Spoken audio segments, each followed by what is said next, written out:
Sa wakas, tapos na nating sukatin ang pangunahing lakas at kahinaan ng lahat. Sa susunod, mag-uumpisa na tayo magsanay gamit ang mga datos na nakuha natin. Oo! Boruto! Ang galing mo talaga! Yung ginawa mo kanina, pangalawa ka sa klase natin. Ano ka mo? Hindi ako ang pinakamataas? Teka, sino naman yung Iwabe na nakatalo sa akin? Wala dito yung nakakuha ng pinakamataas. Sabi niya, sayang lang daw ang oras niya na makisama sa mga baguhang tulad natin. Ha?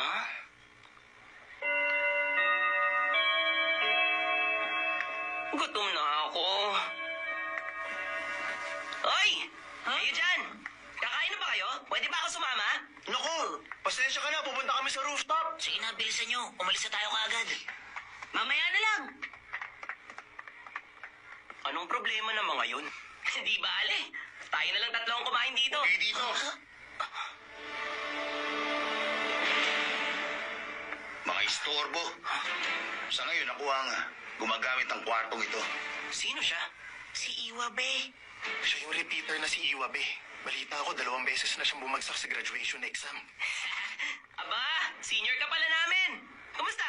Masaya ako makilala ka. Huwag ka masyadong friendly sa akin. Preskong anak ng Hokage. Hindi naman importante kung kaninong anak ako eh. Alam mo ba kung anong bagay na ayaw ko? Yung mga klase ng taong tulad mo na pali-aligid sa mga lugar na pinupuntahan ko. Masakit sa mata. Yung umaasa lang sa pangalan ng tatay niya. Ibawiin mo yun. At bakit? Hindi nga kita dapat pinag-access ng oras. Nakakainis ka. Kung may problema ka sa akin, harapin mo ako. Kung ako sa'yo, wag na. Wag mo na siyang patulan. Kahit nga mga guro dito, humahanga sa husay ng taijutsu niya. Kung malakas pala siya, bakit siya bumagsak? Hindi ko alam. Kaya nga lang, Boruto. Makinig kayo. Lakas ang pinakamahalaga para sa isang ninja. Ano bang silbi ng maging masunurin habang nag-aaral na katulad ng ginagawa ninyo? Kahit ang kasalukuyang Hokage, siya ang pinakamalakas sa lahat. Hanggat ikaw ang pinakamalakas, malulusutan mo lahat. Nagsisimula na naman siya. Dapat kasi nag-drop na lang siya. Hindi na siya nagtuloy sa pag-aaral. Pero Iwabe, kahit si Kapito, meron siyang layunin na gagamitin niyang ninjutsu sa mapayapang paraan. Kaya nga pati ako ay! Tumahimik ka! Hindi dapat nagsasalita mga mahihina. 10 taon na nakakalipas noong natapos ang digmaan. Noong panahon nangunguna pang Hokage sa digmaan, malayo sa kalagayan natin ngayon. Pero ngayon, ang lugar na ito ay naging eskwelahan ng mga lampa. Hindi ko matanggap ang bagay na yun. Isang mahina na kaya lang naman natanggap dito kasi ginamit ang pangalan ng kanyang ama.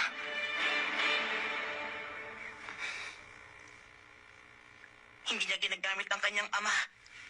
Ano? Para sabihin ko sa'yo, hindi ganun si Boruto.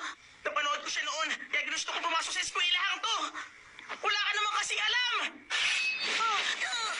Aba, ang tawag mo ah. Pero, pwede mo naman yan sabihin sa akin kung matatalo mo ako sa laban. Tama na yan! Hoy! Iwabe, ang lakas bang sinasabi mo ay yung puro pananakot lang para sumunod sila sa mga gusto mo? Anong sinabi mo? Boruto! Okay lang, Shikadai. Nakapag-desisyon na ako na hindi ako makikipag-away dito pero sinasabi ko sa'yo, papatulan kita. Aba, okay yan ah.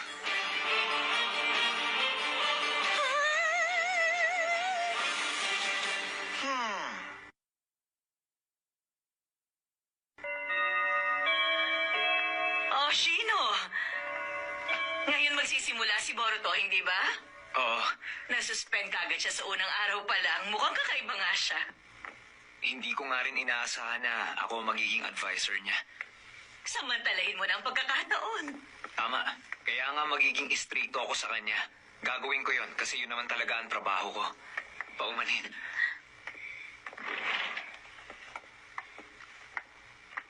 Anong... Hala! Nasaan kaya ang mga estudyante ko?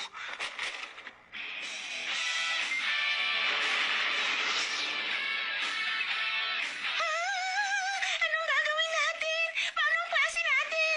Ano naman ngayon? Sisihin mo sila. Kakairita na to. Natatakot ka na ba? Ang astig! Para palang isang fighting ring ang hall na to. Magiging masaya to! Manood kayong mabuti. Isa tong labanan ng mga ninjutsu na ayon sa patakaran ng Academy. Huwag kayong mag-alala. Hindi ko gagamitin ang sandata ko. Kasi kapag ginamit ko ito, siguradong patay ka.